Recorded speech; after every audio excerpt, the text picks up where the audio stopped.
He activated his ability Power of the Blade of the demon Sabnok and began to eliminate the goblins one by one, to the point of leaving them shaking with fear. When he saw that there were still many alive, Kangwoo smiled and went to finish the job. After killing all the goblins in the camp, he said that it was a little difficult to face so many opponents. Suddenly he receives the notification that he has leveled up, and in that he realizes that by leveling up he can also gain demonic energy. Now that it's confirmed that demonic energy isn't in the magic stones, Kangwoo uses the power of gluttony to absorb the body's energy, which is greater the fresher the monster is. This makes him happy as he can sell magic stones and collect demonic energy at the same time. The protagonist begins to collect magic stones, thinking about how many chicken dishes he can buy and already plans to go with Solon to eat it when he leaves the gate. The problem is that he hears a scream, and when he turns to see what it is, he sees that the hobgoblin appears, and to make matters worse, the boss of the goblins knows how to use magic. Kangwoo prepares for the boss fight, saying that his demonic energy was superior to the monster's magic in destructive power. The hobgoblin attacks, but the protagonist dodges and defends against the next attack, which throws him away. The problem was the difference in strength due to the difference in weight. He redirects the monster's attack and tries to strike, but his charge fails and he is thrown away because he hit the shoulder armor of the boss. His plan now is to try to find an opening, so he dodges the attacks and annoys the monster by throwing the skeleton of one of the goblins. Then, with the monster's attention attracted, he uses the power of rage of the demon Crysel, which increases the target's power, but takes away his ability to think. His target was the monster. The ability made his opponent lost his reason and started to attack randomly, making it easier for the protagonist to dodge them. With that, he used the gaps to attack the hobgoblin's knees, making him fall. With the opportunity, Kangwoo used his blade towards the monster's face. Blood flies and the monster was on the ground. The blow landed perfectly. The battle has come to an end, and with it a notification appears. It reported that he defeated a boss, his level increased by 3, and best of all, he received his second awakening, unlocking the special skill Insatiable Hunger, which gives more demonic energy by absorbing monsters with gluttony. Kangwoo wanted to test his new skill by using gluttony on the hobgoblin's body. The amount absorbed was higher, plus 3 demonic energy. With the larger amount, he already starts thinking about defeating stronger monsters to get stronger. When he went to test his demonic energy increase, he felt that it was 3 times higher than expected. Unknown peaks of power can be dangerous, so he decided to see the Myriad Demon Palace and noticed that the seal got weaker. It seems that as you level up, the seal gets weaker, so if he keep leveling up, he should regain his original powers. His next objective is now the third awakening at level 20. Upon exiting the dungeon, the protagonist has chicken dinner with Solon. She asks if it's better than her kimchi jjigae, a formidable battle for Kangwoo, but victory goes to Solon's kimchi. Solon asks Kangwoo if he has any friends or family. He replies that he has no friends, no family, and not even a home. Worried, she asks where he sleeps, and he says that he really has nowhere to go. The angel Solon offered him to sleep at her house, as he helped her a lot. He readily accepts the offer and offers 3 million woo as a fee for letting him stay. She didn't want to accept it, but he insisted, saying that she could think of it as a fee for the groceries, which made her accept. Also, she said that tomorrow there will be kimchi jjigae even tastier than the last one. Solon, the kimchi angel. The subject changes with Kangwoo asking if there are any D-rank portals nearby. She says she knows one full of lizardmen. His next objective is set. Already at night, Solon shows her brother's room, saying that Kangwoo can stay in it. He thanked her by saying that he can now sleep comfortably thanks to her, and goes to sleep. Lying down, he thinks how happy he is to have returned.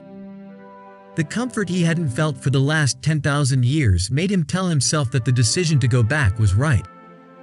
In the morning, already at the portals, Kangwoo realizes that the parties are not accepting bandits, but since it is not his problem, he heads towards the dungeon.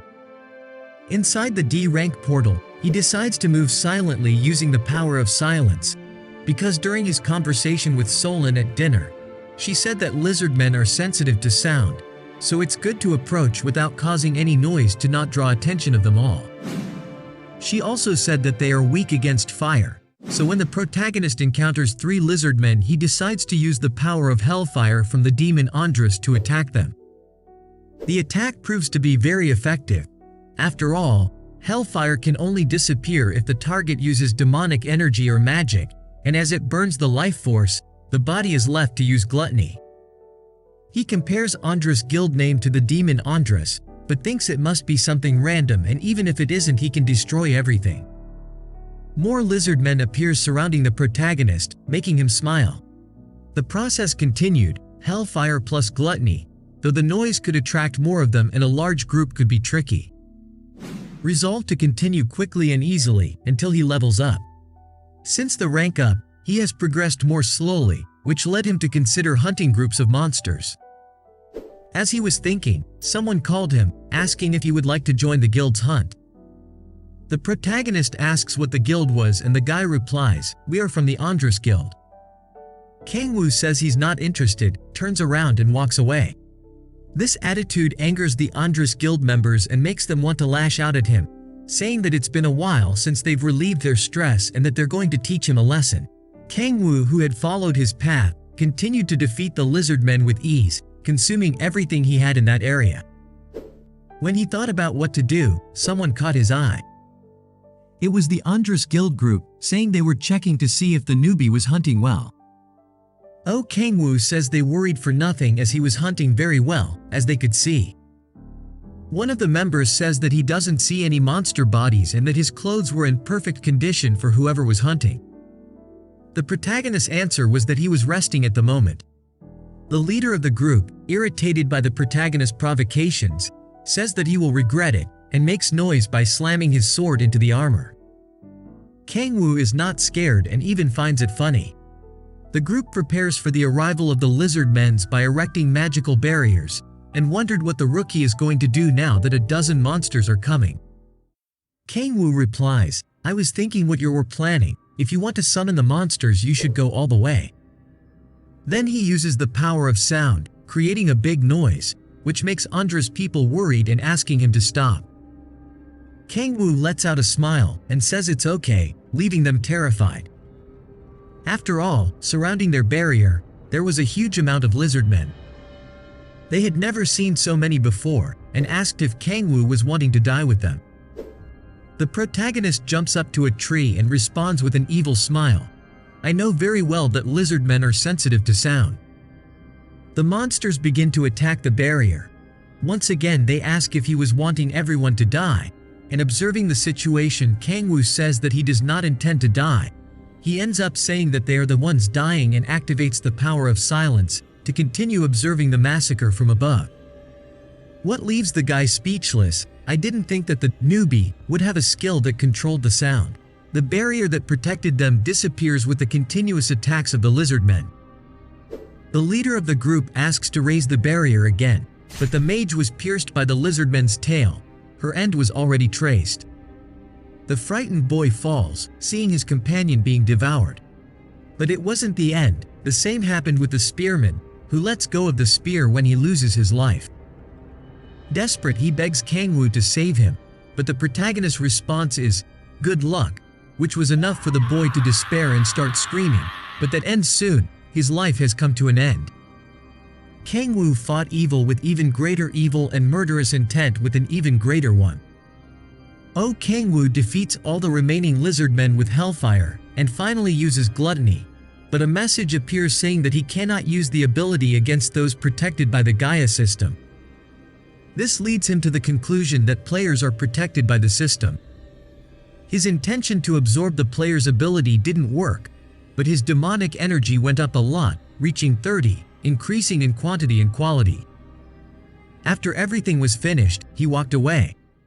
3 days later, during dinner, Kangwoo was talking to Solon about how classes were going, until she asked if he had heard the rumors of cow players and asks him to be careful in the portals. They fake ranks and attack players. Kangwoo thinks the rumor could be about the Andros guys, but there were no witnesses, and looking at the bodies looks like they were killed by lizardmen. The solution is to prepare for the unknown, in that Kangwoo reaches level 20 and has his third awakening unlocked. Its magic has increased significantly, as each time it has an awakening the seal on the Myriad Demon Palace gets weaker, which causes demonic energy to come out through the weakened seal. Thanks to his third awakening special ability, the protagonist can now absorb magic from magic stones and convert it into demonic energy.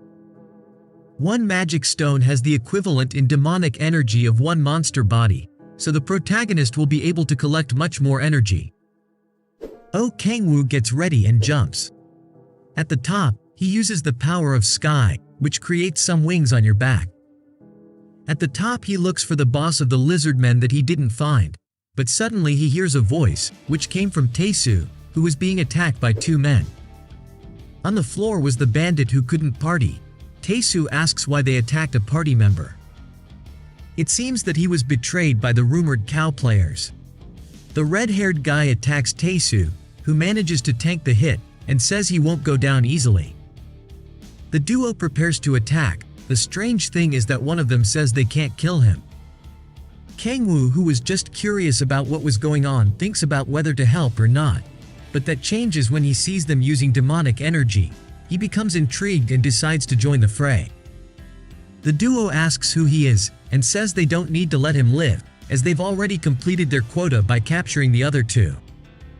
So, the guy goes with his axe towards Kangwoo, but the protagonist knocks him down with a nice slap. The companion did not understand anything, while the friend fell to the ground. When he gets up, he says that there is something strange and receives another slap, one after the other. The companion decides to attack Kangwoo, but the MC, using the power of destruction, sends him away, and when he hits the tree he loses his consciousness. Kangwoo asks the red-haired one where he got the demonic energy.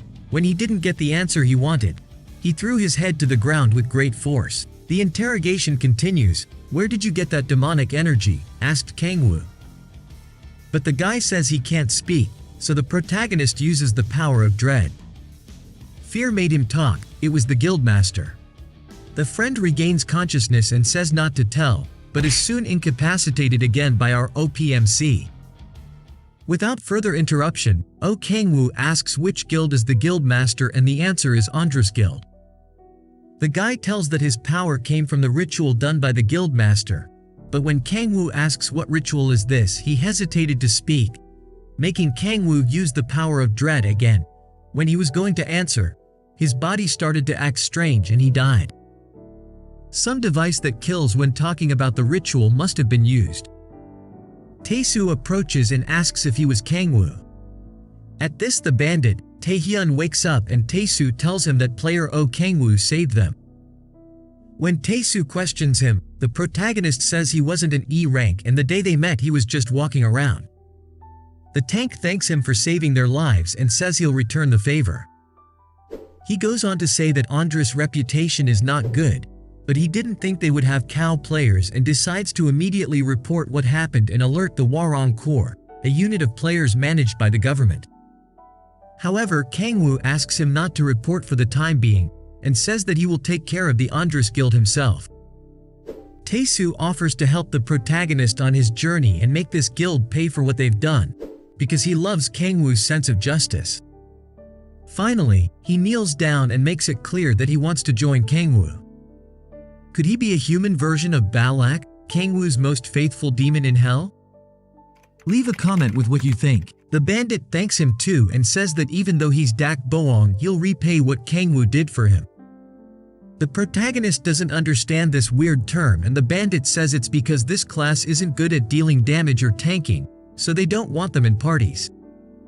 Taesu says he can help by creating a party, but the guy says he wants to get strong enough and then find them, because he can't help with anything, and finally says goodbye. Kangwoo asks Taesu's level.